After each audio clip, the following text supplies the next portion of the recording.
Hello students, class 10th chapter 5 है आपका और इन्वायरमेंट। आज इस चैप्टर के बारे में पूरा डिस्कस करेंगे हम लोग। तो सबसे पहला जो फर्स्ट टॉपिक आपका आता है इसमें इन्वायरमेंट। अब इन्वायरमेंट क्या होता है तो हम बोल सकते हैं the physical and biological world where we live is called our environment. Environment includes physical surroundings. Physical surrounding means like air from the atmosphere, water, soil and all the organisms such as plants, animals, human beings and microorganisms like bacteria and fungus. And bacteria and fungus are also known as decomposers. So in this chapter we will discuss about all the aspects of environment. All these constituents of the environments are dependent on one another. So all the constituents of environment interact with one another and maintain a balance in the environment in a natural way. Human beings are the only organism who change the natural environment to fulfill their needs of food, clothing, housing, transport and industry. In fact, the uncontrolled activities of human beings are damage to the balanced and healthy environment more and more. So, we will start first topic of this chapter, that is the biodegradable waste. Biodegradable waste का means क्या होता है? जितना भी waste material कैसे produce होता है? By the various activities of man and animals are poisonous. And it is divided into two main groups, biodegradable waste and non-biodegradable waste. तो फर्स्ट आता है बायोडिग्रेडेबल। इसमें हम बता सकते हैं कि ईजिली ये डिकम्पोज हो रहा है through the action of micro organism, यानी ये इन्वायरमेंट के लिए हार्मफुल नहीं होता है क्योंकि इसको डिकम्पोज कर सकते हैं by the action of bacteria हो गया, फंगस हो गया। Temperature and sunlight play an important role in this process. अब टेम्परेचर अगर हाई है, फॉर एग्जाम्पल अगर समर का टाइम है तो ये प्रोसेस फास्ट होगी, बट अगर विंटर का टाइम है तो ये प्रोसेस जो होगी वो स्लो होगी। तो वही यहाँ पे बताया गया कि सनलाइट हो गया और टेम्परेचर हो गया, ये दोनों का इसमें इम्पोर्टेंट रोल होता है। और बायोडिग्रेडेबल मतलब ये जो प्रोसेस हो रही है बहुत ही इम्पॉर्टेंट प्रोसेस है, जैसे कि इन्वायरमेंट हमारा क्लीन हो रहा है, जो पॉइजनस गैसेस हैं वो इन्वायरमेंट में नहीं रहेंगी, तो it is a important process. अब एग्जाम्पल्स कौन से मटेरियल हैं जो डिकम्पोज हो जाते हैं, कौन से डिकम्पोज नहीं होते हैं। तो for example biodegradable waste, food waste, tree leaves, paper, clothes, cow dung and so many examples of biodegradable waste. And the next topic is non biodegradable waste. Non biodegradable waste means it cannot be decomposed by the action of microorganisms like bacteria and fungus, and these waste persist in the atmosphere for a long time or may harm the various members of the ecosystem। क्योंकि ये completely decompose नहीं होते, ये environment में ही रहेंगे, इसकी वजह से बहुत सारी disease भी cause कर सकते हैं। and the non biodegradable waste are the major pollutant of the environment। Now we see the examples of non-biodegradable waste. So here is first is the DDT. DDT chemical होता है, इसका पूरा नाम अगर देखेंगे full form dichloro diphenyl trichloro ethane. Other examples pesticides. Pesticides जो crop वगैरह में पेस्ट लग जाते हैं तो उनको हटाने के लिए पेस्टिसाइड यूज किया जाता है। प्लास्टिक्स हो गया, पॉलीथीन हो गया, बैग हो गया, ग्लास हो गया, रेडियो एक्टिव वेस्ट हो गया, ये सब। अब पेस्टिसाइड जो उसका भी यूज़ नहीं करना चाहिए, ऑर्गेनिक फार्मिंग पे ज़्यादा से ज़्यादा हमारी मतलब एफर्ट होना चाहिए। किस लिए? क्योंकि आप देख सकते हैं पेस्टिसाइड को किस में रखा गया, नॉन बायोडिग्रेडेबल वेस्ट, यानी कि ये सॉइल पोल्यूशन कॉज करेगा। फिर जब सॉइल पोल्यूशन हो रहा है देन वाटर पोल्यूशन, और ये डिसीज़ भी कॉज कर सकते हैं। तो यहाँ पे अगर कभी क्वेश्चन आ रहा है बोर्ड में कि difference between, right the difference between biodegradable and non biodegradable waste, तो आप ऐसे नहीं लिखेंगे। तब आप डिफरेंस अगर आपको लिखना होगा तो आप वही बीच से लाइन ड्रॉ करके एक वन साइड आप लिखोगे biodegradable waste and the next side non biodegradable waste. अब पॉइंट फर्स्ट पॉइंट आ जाएगा बायोडिग्रेडेबल में, it is easily decomposed through the action of micro organism, but इसमें क्या लिखोगे, नहीं, कांट डिकम्पोज नहीं कर सकते। बायोडिग्रेडेबल से क्या होता है, नॉन पॉइजनस गैसेस जो हैं फॉर्म हो रही है, मतलब कोई इन्वायरमेंट को उससे नुकसान नहीं होता। और इसमें आप लिखोगे नॉन बायोडिग्रेडेबल में ये मेजर पॉल्यूटेंट होते हैं। बायोडिग्रेडेबल ओनली तभी पॉल्यूशन कॉज करता है जब ये लार्ज क्वांटिटी में होते हैं और वहाँ पे प्रोसेस जो होती है वो स्लो होती है, तभी बस एक ही कंडीशन होती है ये हार्मफुल होते हैं। तो इस तरह से आप इसमें डिफरेंस भी लिख सकते हो और एक एक्टिविटी भी करके देख सकते हो। फॉर एग्जांपल अगर आपको ये एक्टिविटी करनी हो तो उसके लिए भी आप कर सकते हो। आपको पीस ऑफ पेपर लेना पड़ेगा, एक ओल्ड कॉटन क्लॉथ लेना पड़ेगा और एक प्लास्टिक का बैग लेना पड़ेगा। इन तीनों को आप डिप करो ग्राउंड को और 15 सेंटीमीटर डेप्थ में अगर आप रख दोगे और कुछ दिनों बाद आप जब उसको ओपन करोगे तो आपको वहाँ पे बस क्या मिलेगा, प्लास्टिक भी मिलेगा और पेपर और क्लॉथ जो होगा वो डिकम्पोज हो चुका होगा। तो वहाँ पे आपको बस ओनली प्लास्टिक मिलेगा, क्योंकि प्लास्टिक जो होती है वो डिकम्पोज नहीं होगी। इस तरह से आप इसमें डिफरेंस देख सकते हैं। We should use the shopping bags or carry bags made of paper, cotton cloth or jute because these are biodegradable materials. On the other hand, plastic bags या पॉलीथीन जो यूज की जाती है should be avoided because plastic is a non-biodegradable materials। अभी बीच में आया भी था कि प्लास्टिक, नो प्लास्टिक, तो बहुत ही अच्छी चीज़ है एनवायरनमेंट के लिए ये। कभी हमेशा पॉलीथीन की जगह पे पेपर कैरी बैग होने चाहिए, क्लॉथ कैरी बैग होना चाहिए या जूट का बैग हो सकता है, बट प्लास्टिक अवॉइड करना है। क्यों अवॉइड करना है आपको रीज़न पता है, क्योंकि ये डिग्रेड नहीं होता है। इसी के बाद ये टॉपिक आप कंप्लीट कर लीजिएगा। इसके बाद नेक्स्ट टॉपिक पढ़ेंगे इकोसिस्टम।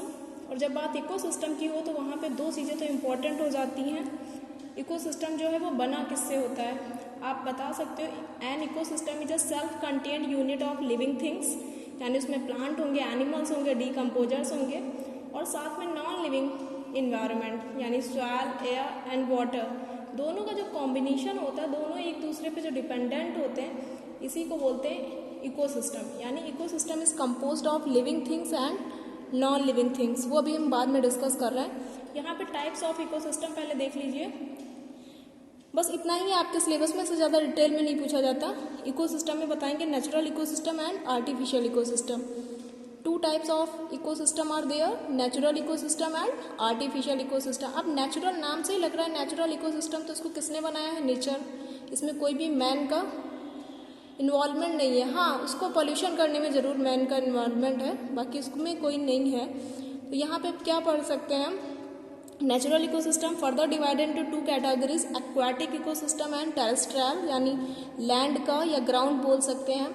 अब एक्वाटिक को फर्दर डिवाइड किया गया है दो कैटेगरीज में, marine environment and fresh water. तो अब मरीन में देख सकते हैं सी आ रहा है, ओशियन आ रहा है, ये सब मरीन में आ जाएगा। और फ्रेश वाटर में रिवर, लेक, पॉन्ड। यहाँ पे मतलब देखेंगे आप एनिमल्स तो होती हैं, साथ साथ प्लांट्स भी होते हैं, लोटस हो गया, लिली हो गया, तो दोनों ही चीज़ें यहाँ पे पाई जाती है। तो एक ऐसा एनवायरनमेंट जहाँ पे लिविंग भी है और नॉन लिविंग, यहाँ पे आप वाटर भी देखोगे, सॉइल भी देखोगे, जहाँ पे प्रेजेंट होना चाहिए यहाँ पे तो सॉइल नहीं होगा, यहाँ पे वाटर होगा। तो इस तरह से आप लिख सकते हो। सनलाइट होगी। टेरेस्ट्रियल का मतलब होता है लैंड, यहाँ पे आप बता सकते हो फॉरेस्ट आएगा, ग्रास लैंड आएगा, माउंटेन्स आएंगे, डेजर्ट आएंगे। ठीक है, तो ये नेचुरल इकोसिस्टम कंप्लीट हो गया। इसके बारे में डिटेल में है नहीं आपके सिलेबस में, एक एक के बारे में नहीं पढ़ना है, बस एक ऐसे ही फ्लो चार्ट बना के आप समझा सकते हो टाइप्स ऑफ इकोसिस्टम। नेक्स्ट आता है आर्टिफिशियल इकोसिस्टम, मतलब मैन मेड इकोसिस्टम। इनको बनाया किसने, ह्यूमंस ने बनाया है। तो उसमें आप पढ़ सकते हो एक्वेरियम, ठीक है, देखा है सभी ने, क्रॉप लैंड जो खेत होते हैं, बॉटेनिकल गार्डन जैसे कि लखनऊ में है, NBRI national botanical research institute, बहुत अच्छा है, आप कभी भी जा सकते हो, वहाँ आपको वैरायटी मिलेगी प्लांट्स की। जूलॉजिकल पार्क, जहाँ पे आपको एनिमल्स की वेरिएशन देखने को मिलेगी, कई टाइप के एनिमल्स जहाँ पे प्रेजेंट होते हैं। अब नेक्स्ट टॉपिक है कंपोनेंट्स ऑफ एन इकोसिस्टम। एक इकोसिस्टम के कितने कंपोनेंट होते हैं, यह मोस्ट इंपॉर्टेंट टॉपिक भी है, पूछा भी जाता है कि all the ecosystem are made up of two main components. कौन कौन से, biotic component and abiotic component. अब now we say biotic components are as living component। biotic component का means क्या होता है, living component means the biotic component of an ecosystem like plants, animals which is made up of many different interdependent populations। अब इसको further अगर divide करेंगे तो इसको 3 पार्ट्स में डिवाइड किया गया, प्रोड्यूसर, कंज्यूमर एंड डीकम्पोजर। अब फर्स्ट आता है प्रोड्यूसर। प्रोड्यूसर का मीन्स क्या होता है, आप बोल सकते हो कि विच प्रोड्यूस फूड, बिल्कुल सही। Producers are the organic which can prepare their own food from simple inorganic substances. Inorganic substances means CO2 and H2O, आपने पढ़ा है चैप्टर 1 में। और इसी के साथ साथ क्या, यूजिंग सनलाइट एंड क्लोरोफिल क्या बना देते हैं, फूड बना दिया था, वहाँ पे ग्लूकोज बना था, साथ में ऑक्सीजन बनती है। तो ये प्रोसेस पढ़ी हम लोगों ने फोटोसिंथेसिस के चैप्टर 1 में। तो इसलिए प्रोड्यूसर्स यानी अपना ये फूड खुद सिंथेसिस कर सकते हैं, इसीलिए इनको क्या बोलते हैं, ऑटोट्रॉप्स भी इन्हीं का नेम है, ठीक है। तो यहाँ पे हमें यहाँ पे फोटोसिंथेसिस के रिएक्शन लिखने की कोई रिक्वायरमेंट नहीं है। यहाँ पे कभी आपसे रिएक्शन नहीं पूछी जाएगी फोटोसिंथेसिस क्या होता है। हाँ, यहाँ पे ये पूछा जाएगा प्रोड्यूसर्स क्या होते हैं, आपको बताना होगा कि हाँ जो फोटोसिंथेसिस की प्रोसेस से अपना फूड खुद सेल्फ सिंथेसिस कर सकते हैं, उनको प्रोड्यूसर्स बोलते हैं। अब एग्जाम्पल्स अगर इसके देखेंगे तो यहाँ पे मैंने 3 एग्जाम्पल्स लिखे हैं। जैसे कि अगर कोई फॉरेस्ट है तो वहाँ पे ग्रीन प्लांट्स आ रहे हैं। अब अगर कोई एक्वेटिक एनवायरनमेंट है तो वहाँ पे एल्गी होते हैं और साथ ही फाइटोप्लैंक्टन्स। जो फाइटोप्लैंक्टन्स आर माइक्रोस्कोपिक स्ट्रक्चर, जो क्या करते हैं, मूव करते हैं, फ्लोटिंग स्ट्रक्चर होता है इनका प्लांट किसी भी एक्वेटिक एनवायरनमेंट में। तो एल्गी और फाइटोप्लैंक्टन्स यहाँ पे लिख सकते हैं। सेकेंड आता है कंज्यूमर्स। कंज्यूमर्स में आप बता सकते हो कि those organic which consume food from the, या तो मीट से लेंगे या ये, ठीक है। तो यहाँ पे आप लिख सकते हो प्रिपेयर्ड बाय प्रोड्यूसर, जो प्रोड्यूसर ने बनाया उसको ये कंज्यूम करते हैं। All the animals are consumers, जितने भी एनिमल्स हैं उनको कंज्यूमर में रखा गया है। और क्योंकि ये अपने फूड की सिंथेसिस खुद नहीं कर सकते इसलिए इनको हेटेरोट्रॉप्स भी बोलेंगे, ठीक है। इनको फर्दर डिवाइड किया गया है 3 कैटेगरीज में। हर्बीवोरस,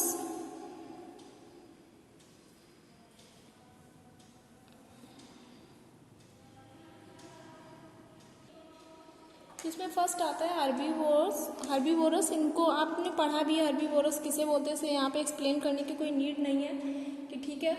जो क्या कहते हैं, eat only plants are called herbivorous, जो केवल प्लांट्स को खाते हैं उन्हें हर्बीवोरस बोलते हैं। फॉर एग्जांपल आप लिख सकते हो गोट हो गया, शीप हो गया, हॉर्स हो गया, डियर हो गया, कैमल हो गया एंड सो मैनी। और इनको these are also known as primary consumers. इनको क्या बोलते हैं, हर्बीवोरस को प्राइमरी कंज्यूमर, याद रखिएगा। सेकंड आता है कार्निवोरस। अब कार्निवोरस में बता सकते हो कि ये क्या होंगे, some animals eat only other animals, ये अदर एनिमल्स से अपना फूड ले रहे हैं। They do not eat plant food at all, those animals which eat only other animals as food और कॉल्ड कार्निवोरस। अब इसमें यानी फ्लश ईटिंग इनको शॉर्ट में लिख सकते हो। Tiger, lion, frog, vulture, kingfisher, lizard, wolf, ये सब इसी में आ जाएंगे, इसके एग्जाम्पल्स हो जाएंगे। इसी के बाद इसी में आप बता सकते हो कुछ होते हैं जैसे small carnivorous. For example small carnivorous को हम बोलेंगे यहाँ पे कुछ प्राइमरी कंज्यूमर, और जो स्मॉल कार्निवोरस है उनको सेकेंडरी कंज्यूमर, और जो इससे ऊपर होते हैं जैसे लायन हो गया, टाइगर हो गया, ये सब किस में आते हैं, टर्सरी कंज्यूमर्स, ठीक है। तो इनको टर्सरी कंज्यूमर में रखेंगे। जैसे ईगल हो गया, टाइगर हो गया, लायन हो गया, ये टर्सरी कंज्यूमर्स में आ जाएंगे। और इसके अलावा जो लोअर होते हैं या स्मॉल कार्निवोरस होते हैं उनको हम रखते हैं सेकेंडरी कंज्यूमर्स में। थर्ड आता है ऑमनीवोरस। हाँ, यहाँ पे एक पैरासाइट वर्ड दिया गया। पैरासाइट का मतलब होता है जो किसी भी लिविंग ऑर्गेनिज्म के अंदर जाके, जिसके अंदर जाते हैं उसको होस्ट बोलते हैं, और उसकी बॉडी से अपना फूड लिया करते हैं और उसको धीरे धीरे वीक बनाते रहते हैं। फॉर एग्जाम्पल यहाँ पे प्लाज्मोडियम दिया गया है। Plasmodium is a malarial parasite, ठीक है, मलेरिया कॉज करता है लीवर में अटैक करके किसी भी पर्सन के। फोर्थ है ऑमनीवोरस। ऑमनीवोरस का मतलब ये होता है those animals which eat both plants and animals are called omnivorous. इसमें मैन आ जाएंगे, डॉग आ जाएंगे, क्रो आ जाएंगे, स्पैरो, बियर। तो ये इतना पूरा पढ़ लेना। उसके बाद आता है डीकम्पोजर्स। डीकम्पोजर्स को सैप्रोट्रॉफ्स भी बोलते हैं। और डीकम्पोजर एक ऐसी प्रोसेस है जो इन्वायरमेंट के लिए बहुत ही इसेंशियल है। आप लिख सकते हैं micro organism which break down the complex organic compound present in dead organism in simple forms are known as decomposer. कोई भी एनिमल की डेथ हो गई या कोई भी प्लांट है, लीफ गिर गई प्लांट से, तो वो क्या होती है, उसको सिंपल फॉर्म में कन्वर्ट करना, उसको डीकम्पोज करना, सॉइल में मिक्स करना, ये काम किसका होता है, डीकम्पोजर्स का। और इस प्रोसेस को डीकम्पोजिशन बोलते हैं। और इसमें जो बैक्टीरिया इन्वॉल्व होते हैं उनको प्यूट्रीफाइंग बैक्टीरिया बोलते हैं। इसी के साथ साथ फंगस भी इस प्रोसेस को करेंगे। और इसमें आपको पढ़ना है the bacteria and fungus act as decomposers by the secretion of their body surface which decompose the organic matter present in dead plants and animals into simpler substances. इसी के साथ अमोनिया हो गया, कार्बन डाइऑक्साइड हो गया, ये सब release करते हैं। मतलब ये एक साइकिल चला करती है। जैसे कोई एनिमल है डेड हो गया तो उसके अंदर के जो न्यूट्रिएंट्स होते हैं वो सॉइल में मिक्स हो गए, फिर सॉइल से वो प्लांट में आते हैं, प्लांट को वो खाता है, फिर उसकी डेथ हो गई। तो मतलब एक साइकिल चल रही है। जो न्यूट्रिएंट्स है वो कहीं वेस्ट नहीं हो रहे, वो इन्वायरमेंट में वापस बैक टू बैक चला करती है ये साइकिल। तो ये डिकम्पोजिशन बहुत ही इंपॉर्टेंट स्टेप होता है for the nutrients. Importance of decomposers आप पढ़ सकते हैं कि इंपॉर्टेंस क्या होता है डिकम्पोजर का। तो फर्स्ट तो यही लिखेंगे, ये क्लीनिंग एजेंट है क्योंकि इन्वायरमेंट को क्या करते हैं, क्लीन करते हैं। इसके अलावा the decomposers also help in putting back the various elements of which the dead plants and animals are made. अब पता चला सॉइल है में एयर, वाटर, इन सबको रीयूज करने के लिए वापस सॉइल में डालते हैं। और इसी के साथ साथ ये सॉइल की फर्टिलिटी को भी बढ़ाएंगे जिससे कि ज़्यादा से ज़्यादा वहाँ पे क्रॉप लग सके। इसी के साथ आप बता सकते हैं यहाँ पे कि it is only due to the presence of decomposers that the various nutrients elements which are initially taken by plants from the soil, air and water are return to the soil, air and water. मतलब plants जिन nutrients को ले रहा है वो वापस उसी को दे रहा है। तो ये प्रोसेस किसके थ्रू हो रही है, डिकम्पोजर्स के थ्रू हो रही है। तो ये बहुत ही इंपॉर्टेंट काम है एनवायरनमेंट के लिए, एक तरह से कर रहे हैं। इसके बाद लास्ट बचा एबायोटिक कंपोनेंट। एबायोटिक कंपोनेंट में आप देख लीजिए जो नॉन लिविंग कंपोनेंट होते हैं इनको फिजिकल फैक्टर बोल सकते हैं। एडाफिक फैक्टर जैसे सॉइल हो गया, वाटर, एयर, इनऑर्गेनिक सब्सटेंस जैसे CO2, nitrogen, oxygen. Climatic factor sunlight, temperature, pressure, humidity, moisture, rainfall. तो कहने का मतलब ये है यहाँ पे कि इकोसिस्टम एक ऐसा इकोसिस्टम है जिसमें दोनों इन्वॉल्व होंगे, लिविंग और नॉन लिविंग। आप एक प्लांट को लगा दीजिए, ठीक है, अब उसको आपको सनलाइट नहीं देनी है क्योंकि सनलाइट तो क्या हो गया, ये तो लिविंग नॉन लिविंग हो गया। प्लांट क्या हो गया, लिविंग हो गया। आप प्लांट को बिना सनलाइट के, बिना वाटर के, बिना CO2 के क्या डेवलप कर सकते नहीं। तो इसीलिए एक ऐसी कम्युनिटी जिसमें दोनों का इन्वॉल्वमेंट है, नॉन लिविंग और लिविंग, यानी कि बायोटिक और एबायोटिक, इस टाइप के इंट्रैक्शन को हम क्या बोलते हैं, इकोसिस्टम बोलते हैं। दोनों एक दूसरे पे इंटरडिपेंडेंट रहेंगे, ठीक है। इसके बाद नेक्स्ट वीडियो में हम डिस्कस करेंगे फूड चेन क्या होती है, फूड वेब क्या होती है। तो अगर आपको ये समझ में आया हो तो इसे आप वीडियो को लाइक करिए और चैनल को सब्सक्राइब करिए आगे नेक्स्ट वीडियोस के लिए। Thank you.